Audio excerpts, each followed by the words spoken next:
Bienvenidos a IA y Ciudadano Digital, un programa auspiciado por la Universidad Autónoma de Chile y por la Comisión Europea en el marco del programa Erasmus. Somos un programa que busca empoderar a los ciudadanos en sus derechos, en el conocimiento de la inteligencia artificial, que entiendan cómo opera, cómo funciona, cuáles son sus claves, cuáles son sus riesgos, si es que los hay o no. Y para ello vamos a estar conversando con distintos expertos que nos van a aportar desde su mirada, desde el área de su conocimiento, cómo la inteligencia artificial está desarrollándose hoy en día, cómo está cambiando nuestro entorno. Hace unos pocos meses, bueno, ya hace casi un año, pasa muy rápido el tiempo, en noviembre del año pasado, irrumpió con fuerza ChatGPT, un modelo de lenguaje generacional que está cambiando y está haciendo mucho ruido. Pero la verdad es que la inteligencia artificial está hace mucho tiempo en nuestro entorno. Y no todos sabemos qué es lo que hace, cómo se comporta y cómo, sobre todo, la podemos aprovechar. Por lo tanto, este programa lo que busca es justamente eso, que ustedes, como ciudadanos, estén integrados en esta cuarta revolución industrial. Para ello hoy día tenemos a un tremendo invitado, a un amigo de la casa que ha estado muchas veces con nosotros en la Universidad Autónoma. Él es doctor en Derecho por la Universidad Pompeu Fabra de Barcelona. Es profesor titular de la Universidad Católica, experto en Derecho Romano, en Teoría del Derecho, pero también experto en Inteligencia Artificial. Ya hace bastantes años está inmerso, ¿no es cierto?, en lo que es las nuevas tecnologías, el derecho digital, entendiendo este fenómeno y nos va a aportar una mirada siempre, imagínense esa mezcla que tiene, de derecho romano, inteligencia artificial, o sea, vamos a transitar en esta conversación en una cantidad de años y en siglos que de alguna forma se conectan.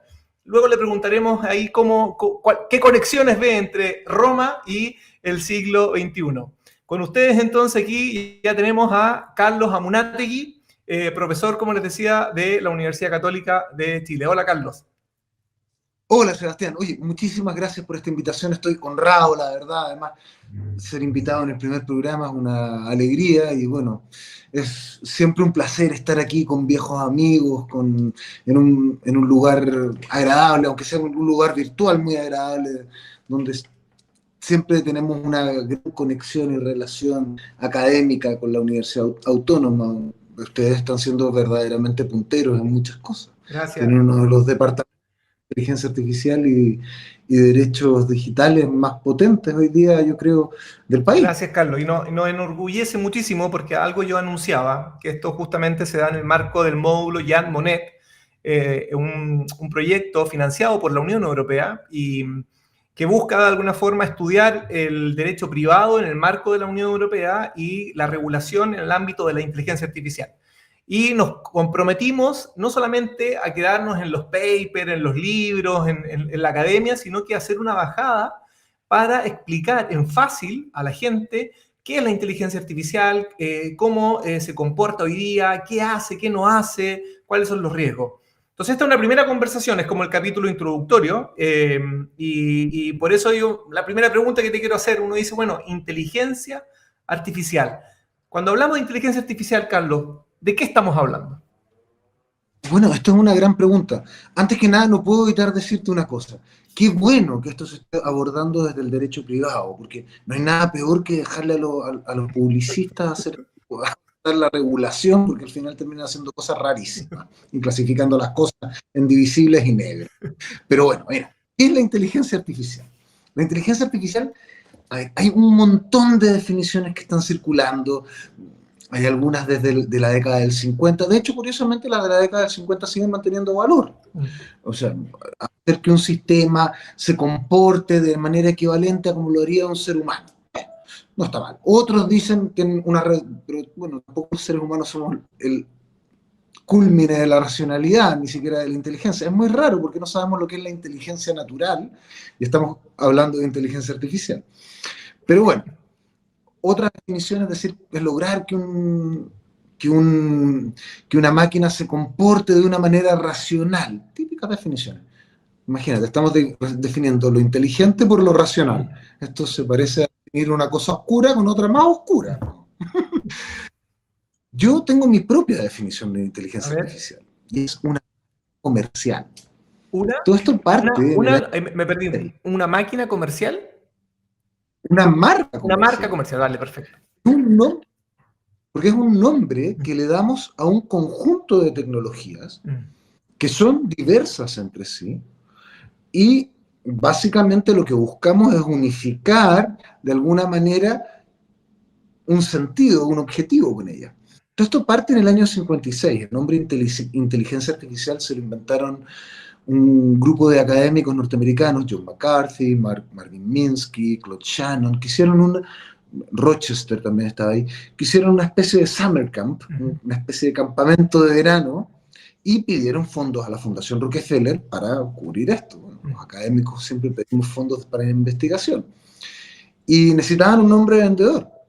Y alguno de estos, no sabemos a quién, posiblemente al mismo McCarthy, se le ocurrió ponerle inteligencia artificial. Perfecto.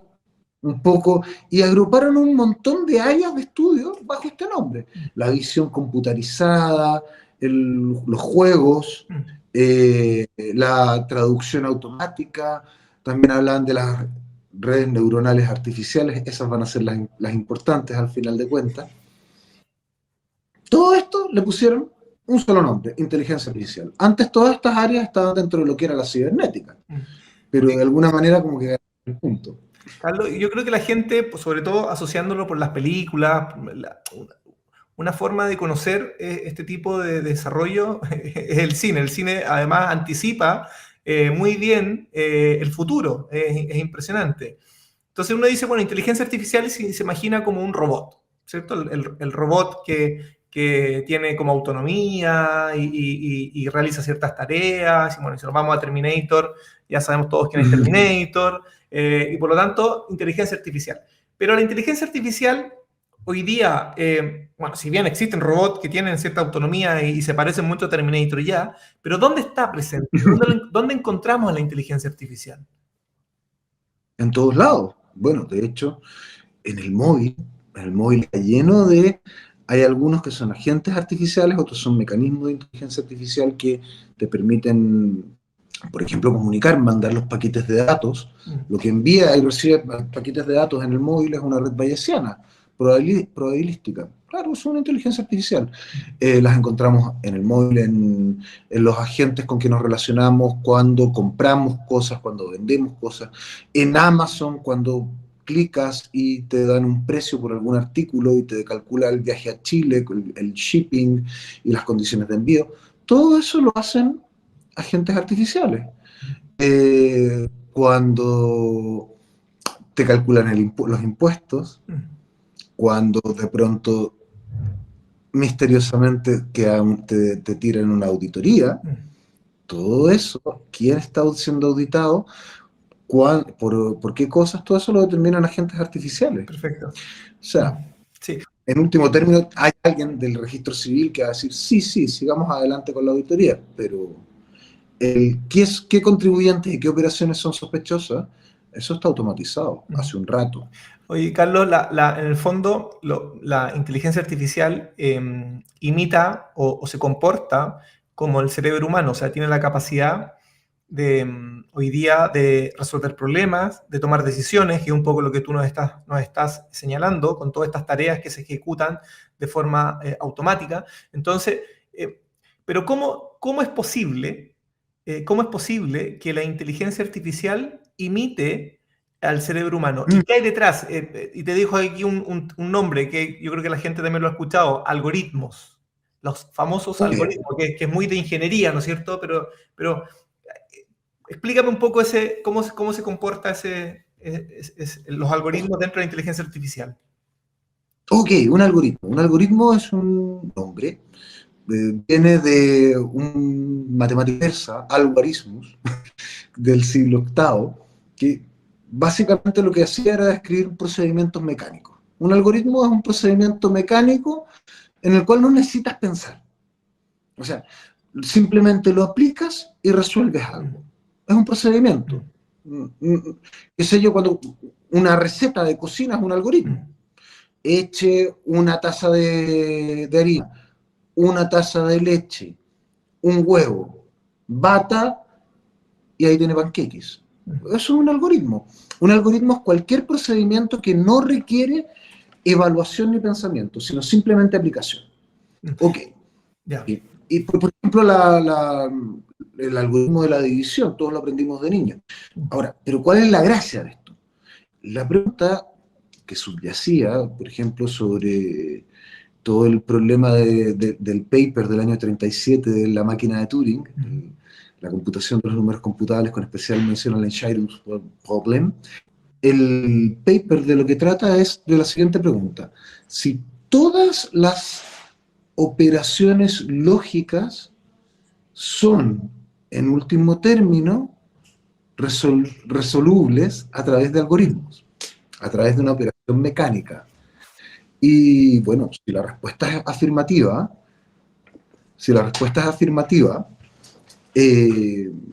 básicamente todo tipo de inteligencia sería mecánica. ¿Cómo imita el cerebro humano la inteligencia artificial? Básicamente asume que el cerebro es un conjunto de neuronas y que como conjunto de neuronas estaría operando a través de operaciones lógicas. Hay un paper del año 43, antes de que hubiera computadores, de Claude Shannon, de Warren McCulloch y Walter Pitts. Es un paper delicioso porque además tiene toda una historia detrás, si quiero se las cuento. Este paper lo que intenta hacer es calcular las operaciones las operaciones que realiza el cerebro, considerando como si fuese una especie de máquina de Turing, una especie de gran computador. Como si en realidad el cerebro no fuese más que un conjunto de algoritmos. Bueno, resulta que el cerebro es vastamente más complicado de lo que McCulloch y Pitts pensaban. Pero su técnica artificial. Y esas son las que han cambiado el mundo. Estas redes neuronales artificiales, que son las que son el fundamento de la inteligencia artificial moderna.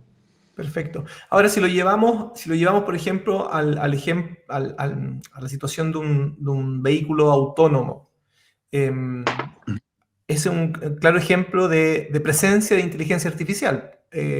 Un vehículo, un auto que tiene la capacidad de conducirse sin, digamos, la participación humana, sin el control humano, y puede ir tomando decisiones y resolviendo problemas también, que es como la gran virtud que tiene o que nos caracteriza a nosotros los seres humanos, es que se nos presenta un problema, lo podemos resolver y podemos estar tomando constantemente decisiones para llegar a un determinado punto, que en el caso de los vehículos autónomos. Los algoritmos necesitan de información, ¿cierto? Necesitan de datos. Si lo explicamos esto dentro de la lógica de un vehículo autónomo, ¿cómo funciona la inteligencia artificial? ¿Cómo resuelve? ¿Cómo va tomando esas decisiones?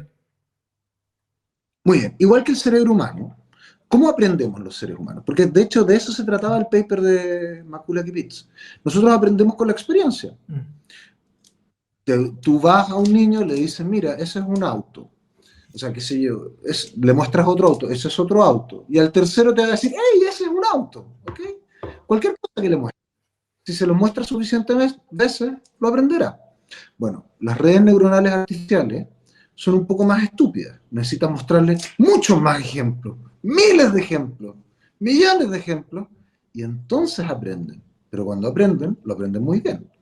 O sea, si le muestras decenas de miles de fotos de automóviles, no solamente aprenderá que eso es un auto, sino que aprenderá a discriminar y distinguir los automóviles con más precisión que cualquier ser humano. Lo que un automóvil autónomo, lo que tiene, por ejemplo, un Tesla, tiene un modelo de inteligencia artificial que se llama Hydra, que en realidad son como 9 o 10 inteligencias artificiales distintas que conectan entre sí. Entonces, con una, identifica los objetos que están en la carretera. ¿Cómo aprendió cuáles eran los objetos? Porque le han pasado miles y miles, cientos de miles, decenas de miles, millones de miles de horas de conducción. Una vez que se ha entrenado mirando cómo otras personas conducen, aprende qué es lo que hay en la carretera. A todas las personas se detienen en el semáforo, yo también me detengo.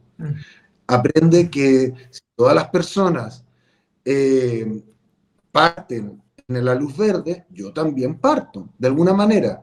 Igual que nosotros aprendemos de la experiencia, un modelo de inteligencia artificial aprende de la experiencia. Por eso los datos son importantes, porque los datos les sirven para entrenarse. Aprende, los datos son su experiencia. Interesante porque en el fondo uno tiende a identificar los datos como el nombre de una persona, el root, no sé, el color de pelo, como los datos que identifican a la persona. Pero los datos es mucho más que eso.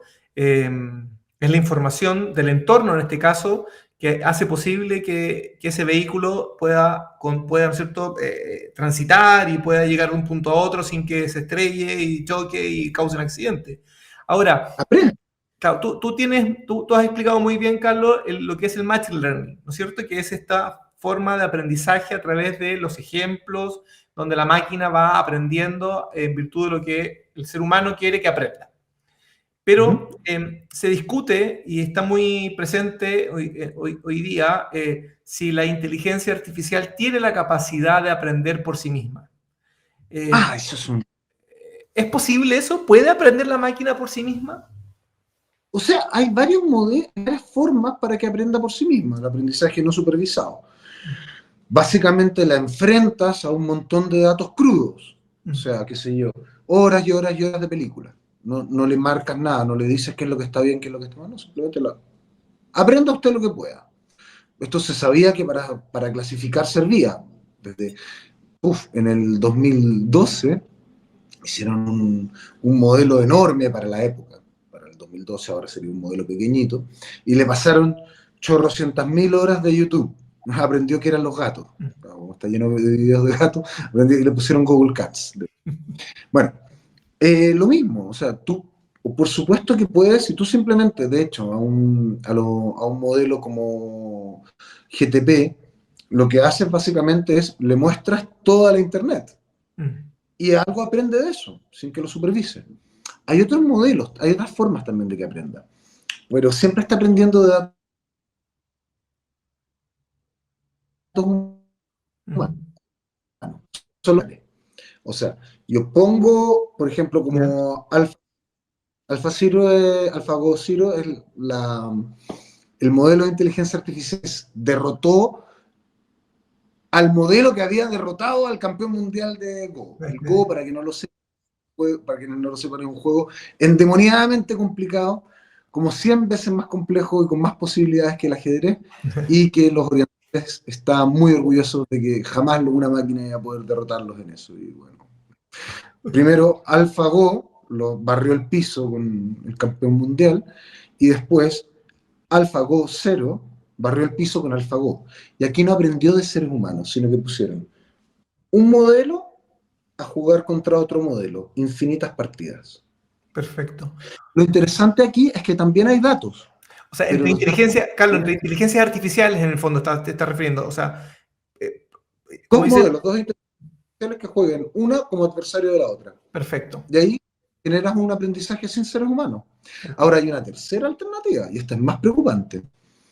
Como los modelos basados en transformadores, o sea, los modelos de lenguaje grandes como, qué sé yo, GTP y tantos otros que están muy de moda, pero también Stable Diffusion, DALL-E, todos estos que crean imágenes, como crean imágenes y crean composiciones nuevas, está la idea de que en lugar de entrenarlos con datos hechos por seres humanos, entrenes nuevos modelos de inteligencia artificial, no con lo que los seres humanos hemos dicho, sino con lo que otras inteligencias artificiales van diciendo.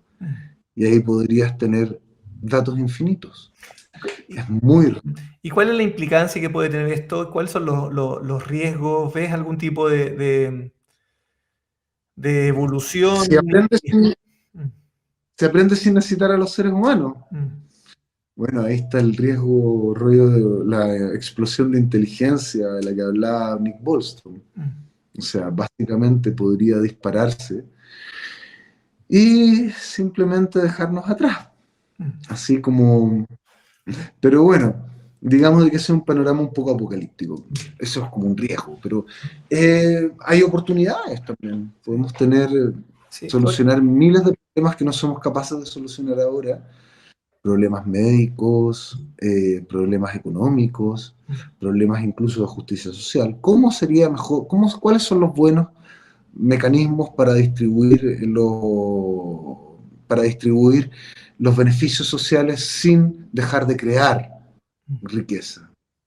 Podríamos incluso ir hacia lo que alguna vez he llamado una economía de jardín, como el jardín del Edén o algo así, donde hay una productividad infinita y simplemente tenemos que distribuir. y sobre esa redistribución, la gente podría decir, bueno, ¿por qué no le entregamos esta facultad a la inteligencia artificial para que organice los recursos, los distribuya, y se las quitamos a las personas que están con problemas de convenios, ¿no es cierto?, con fundaciones? eh, Porque en el fondo tú dices, bueno, si generamos a un tercero que sea capaz de tener esta inteligencia y no tener un interés de apropiación, ¿podría ser mejor en el fondo delegarle a la inteligencia artificial ciertas actividades en el marco contexto político? Yo creo que algo de esto va a haber, algo de esto va a haber. O sea, a ver, uno de los grandes una de las grandes dudas es si es conveniente, por ejemplo, poner a inteligencias artificiales a administrar o coadministrar sistemas de seguridad social y de derechos sociales. Esto tiene sus pros y sus contras. Pro, bueno, no hay convenios. Por otro lado, no tiene ambiciones. Contras, puede tener sesgos.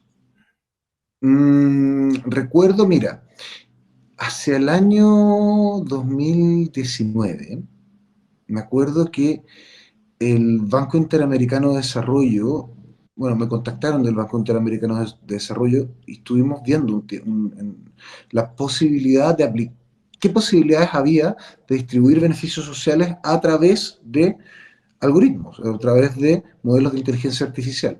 Y el problema que tenías es que, claro, ¿qué es una distribución justa? Porque hay distribuciones hay cosas que no te puede responder un modelo de inteligencia artificial. ¿Qué es lo justo?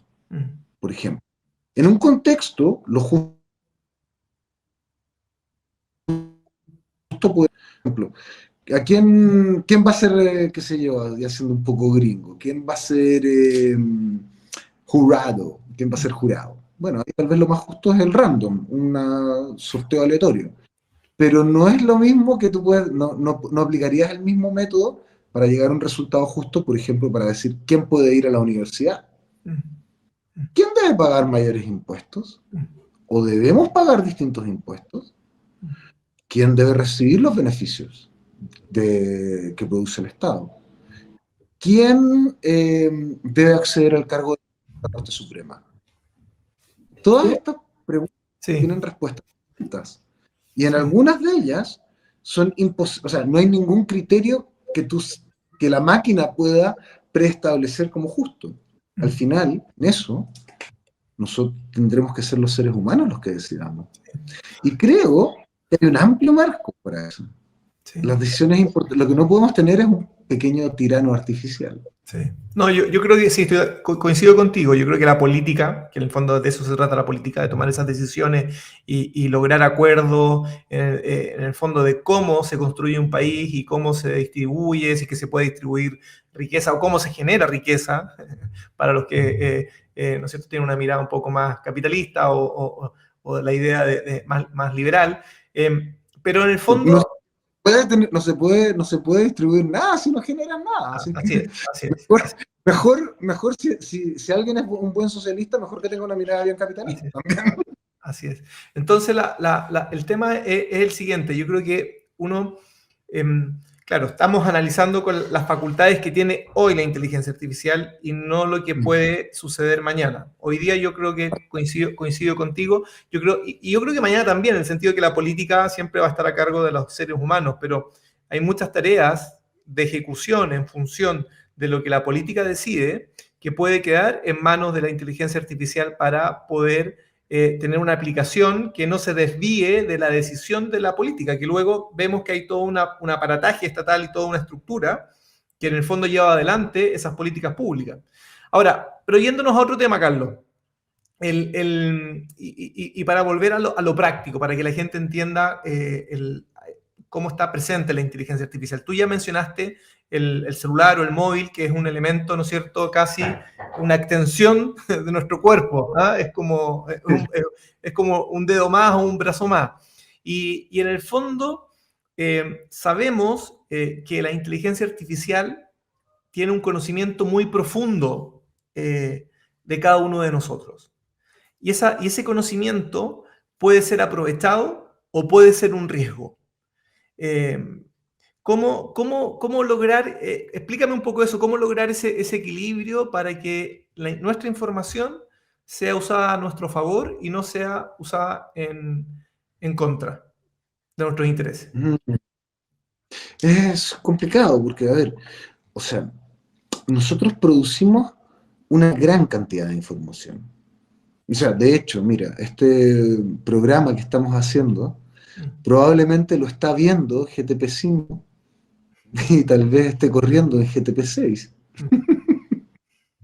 O sea, nosotros generamos una gran cantidad de información y a través de la información que generamos,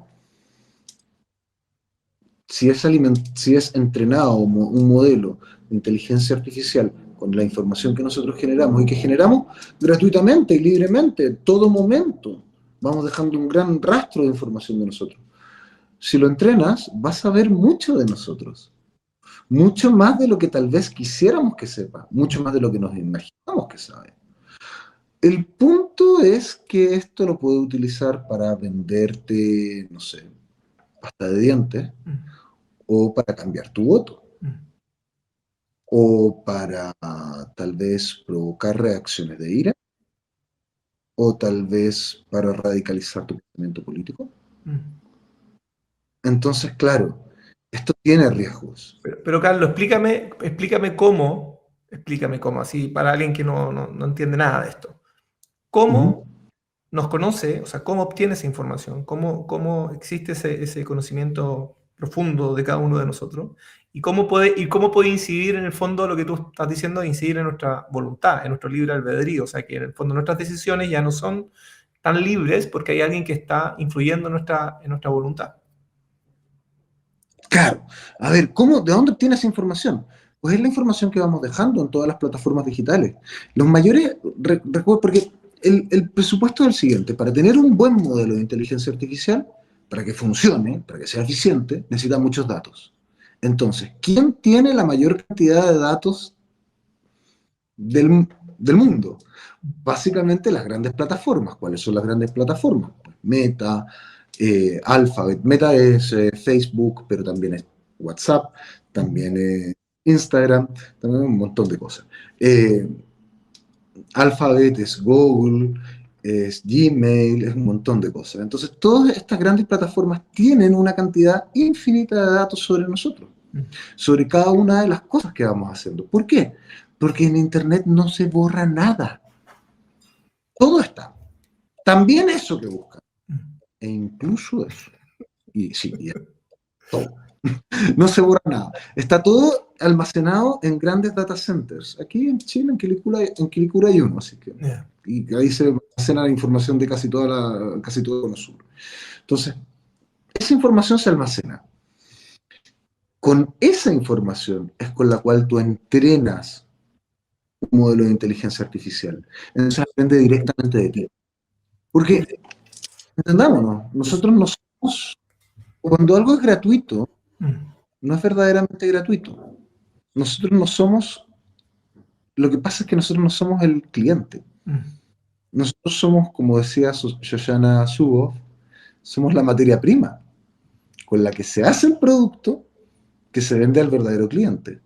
Nosotros aportamos nuestra generación de datos infinita para que estas grandes compañías, utilizando inteligencia artificial, puedan elaborar predicciones sobre nuestra conducta. ¿Qué es lo que hago? ¿Y quién es el verdadero cliente, Carlos? Es publicidad, o sea, es publicidad. El que te quiera vender algo. De momento, esperamos de que sea solo publicidad. O sea, hay escándalos como Cambridge Analytica, donde en lugar de venderse para fines más inocentes, como venderte una tontería, un viaje, cualquier otra cosa, se utiliza, por ejemplo, para cambiar o influir en la voluntad política de un país, de Estados Unidos, para intentar inclinar a un grupo de votantes indecisos a que marquen una opción política. Y resultó. Sí, claro. Claro, y ese es un claro ejemplo de cómo se puede mal utilizar los datos, Mal pero también hay un uso legítimo de los datos. Por ejemplo, en una campaña electoral, obviamente un candidato que quiere llegar a un público que no está tan fidelizado, poder identificarlo, saber y poder llegar con ese mensaje que puede influir en su voto, porque al final lo que un político quiere es incidir en nuestra voluntad. Eso es la esencia de la política con la ciudadanía. Ahora, Carlos. Y también, de hecho, es un mecanismo para nosotros influir en el político. Así es. Porque si el político sabe mejor lo que nos interesa, a lo mejor puede representarlo de una manera más directa. Así es. Y ahí está, mira, ahí está el punto. Y quiero ver cuál es tu mirada y tu percepción respecto de cuando uno lo perfila. La perfilación, digamos, tiene que ver con que toda la información de cada uno de nosotros es posible que esté almacenada como en un cajoncito donde se guardan los calcetines. Ahí está la información de Sebastián, en otro cajón la información de Carlos, y toda esa información nuestra, todos esos datos que nosotros le proporcionamos a través del móvil, del celular, del computador, de todas las tecnologías que están en nuestro entorno, al final pueden, de alguna forma, clasificarse para efectos de poder conocernos y poder entregarnos los productos, los servicios comerciales, ¿no es cierto?, que son de nuestro interés para que nosotros compremos, que el interés comercial, y lo veíamos en el ámbito de la política, para que votemos. ¿Esto es posible? ¿Es verdad que nos escuchan o que nos pueden ver? Hay una típica foto de Mark Zuckerberg que tiene ahí la cámara con un Scott. Cuéntame un poco de eso, Carlos. ¿Cuál es tu mirada al respecto? O sea, a ver, bueno, aquí depende de lo que queramos creer sobre las plataformas digitales. A ver, es verdad, por lo menos, es verdad que estos datos, que este programa que estás emitiendo, va a quedar en una plataforma digital y va a quedar como datos. Y que puede ser analizado por una inteligencia artificial y algo sabrá de nosotros. Por lo pronto que conversamos estas cosas. Pero bueno, algo sabrá de nosotros. Pero eso es un uso legítimo. Nosotros estamos ocupando la plataforma, estamos subiéndola. Esto queremos que sea información públicamente accesible, queremos que se vea. Eso es perfectamente legítimo, que se analice lo que estás colgando, lo que tú quieres que se exhiba. Lo mismo que si yo cuelgo fotos en Instagram y hago mi perfil público, bueno, hombre, yo estoy colgándolas para que todos las vean. Claro. No tiene nada de ilegítimo que se analicen. Otra cosa distinta es que cosas que yo no pretendo hacer públicas sean conocidas por entidades en circunstancias que yo no quiero ni publicarlas ni comunicarlas. O sea, entendamos, yo no sé si sea verdad que te ve cuando tienes la cámara apagada el móvil.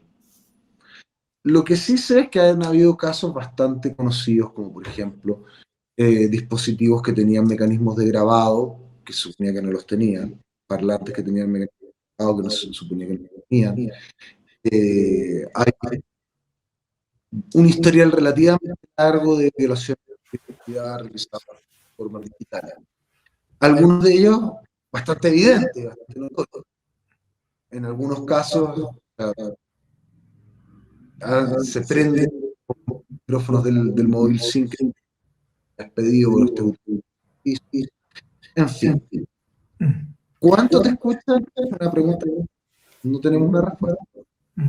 Sí, sí, es complejo porque em, eh, muchas veces las aplicaciones de alguna forma recogen información y más que uno le escuchen o no le escuchen, uno está siempre eligiendo. Y esas preferencias, en el fondo, de alguna forma nos dicen quiénes somos. Y cuando Bueno, uno... y hay contratos ahí, por ejemplo. A ver, TikTok. TikTok básicamente cuando acepta, ¿quieres tener TikTok? Sí, acepta las condiciones generales, que nadie va a leer 8 generales, imposible. ¿Y qué está aceptando? Niños de 10 años, ¿qué estás aceptando? Estás aceptando, se debe tengas en el mundo, no solamente que tú vas a TikTok, sino también tus datos de otras aplicaciones, los que tengas en aplicaciones también. Le das acceso a tus bases, a tu agenda, a tus acciones, entonces tú realmente estás comunicando mucho más de lo que sabes. Sí. Y es más, vale la pena preguntarse si has consentido en algún momento, porque eso de que me digan que apretar en un botón, vamos a hacer como si yo acepté 80 páginas de interpretación, que es un muy buen abogado, yo lo encuentro una ficción. Sí. Oye, Carlos, y en relación a la regulación, entendiendo que de alguna forma esto tiene ciertos riesgos, ¿cómo está Chile en el ámbito regulatorio? ¿Estamos avanzando? ¿Se ve una protección? ¿Cómo se puede proteger al consumidor, al ciudadano en distintos ámbitos? ¿O hay que mirar más hacia afuera y ver qué es lo que se está haciendo para importarlo luego a Chile? ¿Cuál es tu mirada al De respecto? todo. Hay que hacerlo todo. A ver, Chile siempre es un país extraño. En algunos aspectos va muy bien, va muy adelantado, y en otros estamos en la de piedra. Tenemos un gran bache. El gran bache es que la ley de protección de datos que tenemos era una excelente ley de protección de datos hace 23 años. Sí. Hoy día es una antiguaya, o sea, es una pieza de museo. Uno la mira con la misma simpatía, no sé, con la que mira un teléfono con circulito para discar. O sea, pero realmente hoy día no podemos pretender de que la ley de protección de datos esté un poco apta. Es tan curioso porque en el 2017 se presentó un proyecto de ley de protección de datos, proyecto de ley que envejeció, fue arremozado en el año 2021, así como para dejarlo más o menos bien, pero está volviendo a envejecer. O sea, francamente, me parece impresentable que este gobierno, y que ningún gobierno en realidad tenga el interés, este gobierno, ¿cómo no tiene el interés de siquiera promover en lo más mínimo la aprobación de una ley de protección de datos? Después tienes otras cosas, por ejemplo, tenemos tenemos la constitucionalización de los neuroderechos, una gran iniciativa única de momento en el mundo, hay otros países que están intentando hacerlo también, y tenemos el proyecto de ley de neuroderechos, pero el proyecto de ley de neuroderechos está inexplicablemente paralizado. Se aprobó por unanimidad en el Senado. Unanimidad, algo que nunca pasa en un país dividido políticamente, no pasa nunca. Eso se aprobó por unanimidad. ¿Por qué no pasa en la Cámara? Nadie sabe, está ahí durmiendo en la Cámara. ¿Podría aprobarse? Podría. ¿No se aprueba? Nadie sabe por qué. Tienes por otro lado la idea de regular inteligencia artificial. Aquí esto es delicado. Hay una regulación en este momento el modelo regulatorio predominante que todos conocemos es el modelo europeo. Pero yo no estoy convencido del valor del modelo europeo. Yeah. O sea, a ver, entendámonos, no está mal, pero no está bien. Primero que nada tiene una definición primero que nada intenta regular tecnología y no usos de las tecnologías, lo cual es un defecto. Tú no tienes que regular la tecnología en sí. Es como si quisiéramos regular los martillos. No, los martillos no se regulan. Lo que usted regula es que no le peguen un martillazo en la cabeza. Así es, así es. Pero primero que nada, regula tecnologías, no usos. Segundo, el abanico de tecnologías es que da para todo y no cubre nada. Porque regula métodos simbólicos, regula cosas que, o sea, podría regularte, no sé, está muy cerca de regular the world, una cuestión ya algo completamente nuevo. Y sobre todo que la tecnología, como ya sabemos, se desarrolla, avanza, y lo que estaba regulando en el año 2023 ya queda completamente desfasado. Pero en Claro. Chile, pero yéndonos a Chile, luego, que la política nacional de inteligencia artificial, ¿cómo lo ves tú como instrumento orientador en esta materia? Es un buen instrumento o también tiene Que la deficiencias? política nacional de inteligencia artificial no estaba mal cuando la hicieron. O sea, esto se lanzó bajo el gobierno del presidente Piñera, si mal no recuerdo, en el 2020.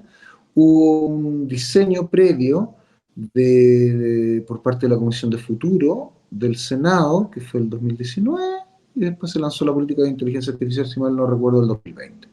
No estaba mal, tampoco mataba, pero no estaba mal, por lo menos intentaba dar un norte a los esfuerzos del Estado para implementar la inteligencia artificial y crear un ecosistema de, eh, para los privados para que pudiesen desarrollar una industria de inteligencia artificial. No está mal. Esta política está bajo reformulación. Entiendo que yo mismo participé en algunas instancias de esto, entiendo que la UNESCO está muy involucrada en esto, pero no estoy tan convencido de que esté tomando el rumbo que necesitamos, Ya. porque está bien, hay que proteger hay que proteger a la gente de los peligros de la inteligencia artificial, pero no todos son peligros, po. A veces tengo la sensación de que, se toma un aire excesivamente catastrofista. Hay grandes oportunidades, y son grandes oportunidades de las cuales Chile no puede bajarse. No podemos tener una regulación para intentar Con- controlar y restringir, amarrar con una camisa de fuerza la inteligencia artificial. Es absurdo. Además, ni siquiera somos un país productor, somos un país consumidor. Tenemos litio, sol, cobre, energías renovables a montones. Somos un ideal para convertirnos en un gran hub de inteligencia artificial. Tenemos hasta tierras raras en Concepción explotándose. Podríamos ser el gran hub del mundo digital para Latinoamérica y el Caribe. Pero eso lo lograremos con una regulación habilitante. ¿A qué me estoy refiriendo? Sí, Mira, dale, dale.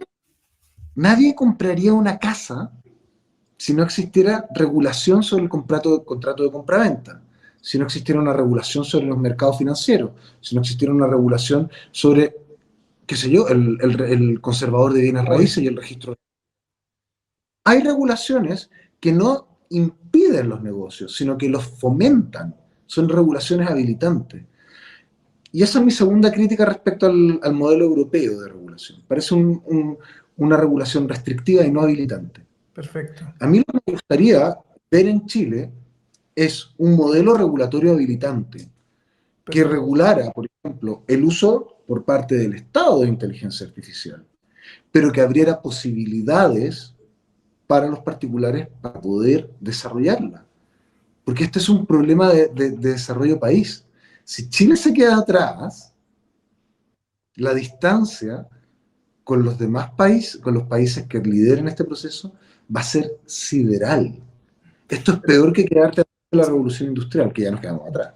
Pero hay cuestiones, yo estoy de acuerdo contigo, Carlos, que coincido plenamente en que tiene que ser habilitante, pero no obstante, que eso va a permitir el desarrollo, el progreso, porque nos pone sobre ruedas, que si no vamos a estar, es como ver pasar el avión y nosotros tratando de alcanzarlo corriendo, o sea, es imposible. Yo creo que esa es la magnitud del fenómeno que significa aprovechar estas nuevas tecnologías.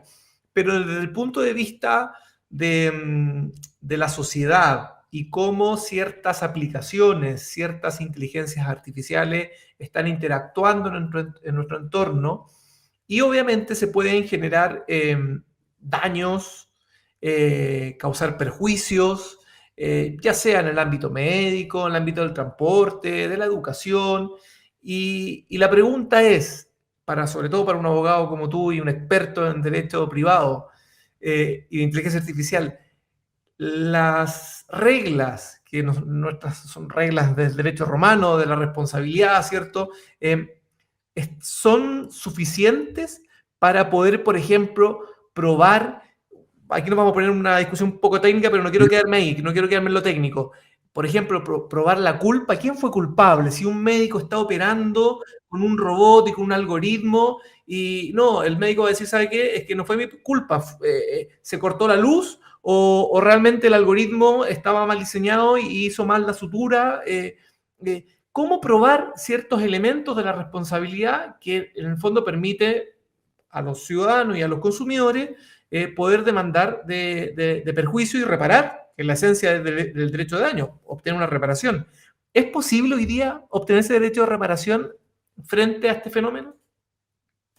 A ver, esta es una gran pregunta. Además, mira, recientemente publicaste un artículo muy interesante, recuerdo un artículo de opinión que publicaste muy interesante justamente sobre los sistemas de responsabilidad, sobre el Reglamento Europeo de Responsabilidad de Inteligencia Artificial, que apunta justamente a este punto, y yo estoy muy de acuerdo contigo. De hecho, probablemente mucho de lo que diga, mucho de lo que diga tiene mucho que ver con lo que piensas tú también. A ver, en principio, aquí hay varios problemas a la hora de determinar, de aplicar nuestro sistema de responsabilidad, porque nuestro sistema de responsabilidad está hecho para que agentes dotados de subjetividad, como nosotros, o sea, que piensan, que sienten, que experimentan el mundo, realicen, realicen actos y en ocasiones comprometan su responsabilidad porque quieren hacerlo, un contrato, y en ocasiones comprometan su responsabilidad porque causan un daño, un delito, cuasi delito. Y siempre el presupuesto básico es la subjetividad.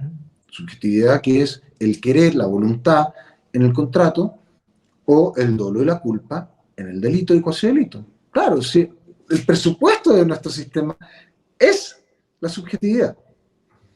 Ahora, el problema es que estos agentes artificiales no tienen subjetividad ninguna. Son sistemas de manipulación simbólicos, nada más. Son sistemas para manipular símbolos a través de recetas de cocina, algoritmos. Eso es todo lo que son. Entonces no tienen culpa, no tienen dolo, tampoco quieren nada y no tienen una voluntad de obligarse ni de no obligarse porque no tienen voluntad. Entonces tenemos que aprender de alguna manera a adaptar nuestras reglas jurídicas a ese mundo de seres sin subjetividad, pero que interactúan con nosotros. Primero que nada, yo creo que si vamos a empezar a hablar de culpa y dolo de la gente artificial, estamos perdidos. Es más, si vamos a hablar de culpa o dolo estrictamente de la persona que se sirve de la gente, probablemente estemos en un camino equivocado. Yo creo que el modelo a seguir, por ejemplo, para responsabilidad extracontractual, yo creo que el mejor modelo es el modelo de responsabilidad por los hechos de los animales.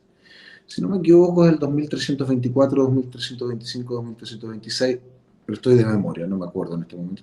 Pero son esos, me parece. El Código Civil de Bello tiene de hecho, tiene un detalle porque no sigue exactamente el modelo francés, que es el 1382 del Código Napoleón, que simplemente declara una responsabilidad de los dueños de animales.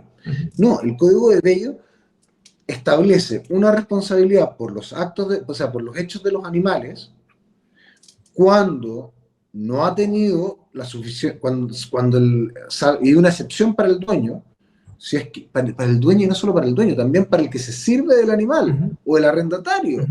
O sea, está perfecto justamente para las inteligencias artificiales. Porque yo no soy dueño del sistema Hydra que controla el Tesla, es otro, pero me estoy sirviendo de él. Okay. Hay una responsabilidad. El que se sirve, para el dueño, se permite al que se sirve de la inteligencia artificial, al que se sirve del animal, que repita en contra del dueño, que no está nada de mal, y hay una excepción cuando empleó todos los medios necesarios para precaver el hecho, y no obstante se ocurrió. No es tan mal, mira, es un modelo regulatorio casi perfecto. Además, para quien tenga animales peligrosos de los que no se sigue ninguna utilidad, establece una responsabilidad, yo te diría que más que objetiva, incluso estricta. Mm. Es estupendo el sistema. O sea, te sirve hasta para vivir. Pero en el fondo, a ver, A mí me gusta. para explicarlo en fácil a la gente, el código civil nuestro, que es el código de Bello, pero no, yo te ayudo, Carlos. En el fondo están los animales. Ya, yo tengo un animal que estamos haciendo el símil con la inteligencia artificial, ¿cierto? Tenemos la inteligencia artificial que sería nuestro animalito que nosotros creamos y lo tenemos a cargo y somos responsables de lo que haga esa inteligencia artificial como dueños. Yo como dueño de un animal, en el fondo, ¿qué es lo que dice o cuál es la regla que establece el Código Civil respecto de los daños que cause por su actuar ese animal, por los hechos que haga? Explícame ahí cómo funciona y hacemos ahí la conexión con la inteligencia artificial. Claro, los daños que causa el animal, ¿quién es el responsable de los daños que causa el animal? En primer lugar, el que se sirve del animal, o el que lo arrienda, Claro. el que lo tiene. Yo arriendo un caballo, arriendo un caballo y el caballo le pegó una patada a un niño que iba pasando. Yo como arrendatario del caballo sería responsable. Claro. Bien. Después, pero tú como arrendatario puedes repetir con puedes pedirle al dueño que te indemnice. La idea es mantener la mayor cantidad de personas responsables, de hecho, para que la víctima pueda demandar a quien necesite. Y después se distribuyan las culpas y se distribuyan las cargas entre distintos partícipes. Pero te permite a ti excepcionarte si es que prueban que han tomado todos los cuidados debidos para evitar el accidente. Lo cual está muy bien. No, mire, el caballo le pegó una patada al niño, pero la verdad es que no fue mi culpa. El caballo estaba en un establo, estaba en un lugar controlado, no tenía por qué acceder ningún niño. El niño se metió al establo, es más, solo se metió al establo, sino que se puso a zarandearle las patas al caballo. Bueno, ¿qué quiere usted que haga? No es, en este caso, yo tomé todas las medidas necesarias para evitar el hecho, pero se produjo igual. Ya. No está mal. No está mal, ya. Eso, por ejemplo, y si lo llamo regulatorio, no. Y si lo llamo la inteligencia artificial, en el fondo, el dueño o quien se sirve de la inteligencia artificial, como arrendatario, o el reglamento europeo, la propuesta, como usuario, el propuesto directivo, sí habla de usuario y también habla de la persona que en el fondo encarga la inteligencia artificial, pero la usa para su beneficio, digamos, que en el fondo yo no soy desarrollador y la desarrollo un tercero, pero para mí, mi beneficio, digamos, para mi uso. Entonces, si se genera un daño, por ejemplo, en este caso, estoy pensando en un transporte escolar que se maneja de forma autónoma. Y yo lo mandé, yo me sirvo, lo arrendé a una empresa que desarrolla esta tecnología y choca. Y el choque se produce por un fallo de la inteligencia artificial. Bajo esa regla, bajo este supuesto de hecho, ¿quién debería responder si seguimos la regla del Código Civil que das tú como ejemplo? Bueno, en ese ejemplo, en fondo, serían responsables el arrendatario del bus escolar, o sea, quien se sirve, o sea, el arrendatario del bus escolar, porque está hecho es un bus escolar Tesla, hecho con inteligencia artificial, y la compañía que lo diseñó y lo implementó, Tesla. Perfecto. Y el arrendatario, si se ve obligado, o el dueño o el comprador del mismo vehículo Tesla, si se ve obligado a pagar, puede repetir, puede hacer que Tesla le devuelva lo que se ha visto obligado a pagar. Pero salvo que se pruebe. Claro, pero vamos a tener que probar de que en el fondo se produjo un fallo en la inteligencia artificial y ese fallo es el que causó el daño, ¿no? Yo creo que no. ¿No? Yo creo que no. Porque de hecho, ¿quién debe probar en el supuesto de responsabilidad de los animales? El que debe probar es el usuario del animal o el dueño del animal. Lo que tiene que probar es que tomó todas las medidas necesarias para evitar su responsabilidad. Hay una inversión de la carga de prueba. En cambio, la víctima solo tiene que probar causalidad. Porque además tampoco puede probar la mala fe, ni la culpa siquiera. No. O sea, al contrario, el dueño tiene que probar su diligencia, mientras que la víctima Le basta comprobar la La causalidad, causalidad. en principio. Ahora, pero aquí hay otra cosa. Aquí tenemos también el caso de los usos particularmente peligrosos de inteligencia artificial. O sea, por ejemplo, un vehículo autoconducido es normalmente riesgoso. Ese tipo de casos deberían regirse por un sistema de seguro obligatorio, creo yo. Sí, Sería más razonable sí. para limitar, de hecho, la responsabilidad y los daños. Pero ojo, porque los automóviles autoconducidos causan muy pocos accidentes. Es muy poco probable que sean los Teslas autoconducidos los que terminen siendo fuente de Normalmente, grandes normalmente responsabilidades. son otros vehículos que son los que causan el daño, digamos, o sea, el accidente. El, el, de hecho, lo que yo creo es que los modelos más riesgosos son los modelos son los modelos que están sesgados. Por ejemplo, los que fijan precios, los que fijan, los que distribuyen beneficios, los que pueden distribuir beneficios sociales, los que pueden aplicar, por ejemplo, tasas de interés desproporcionadamente altas a ciertos grupos minoritarios. O sea, yo creo que la responsabilidad va a venir más del mundo del sesgo El sesgo. antes que del accidente. Sí, los daños ocasionados por la inteligencia artificial.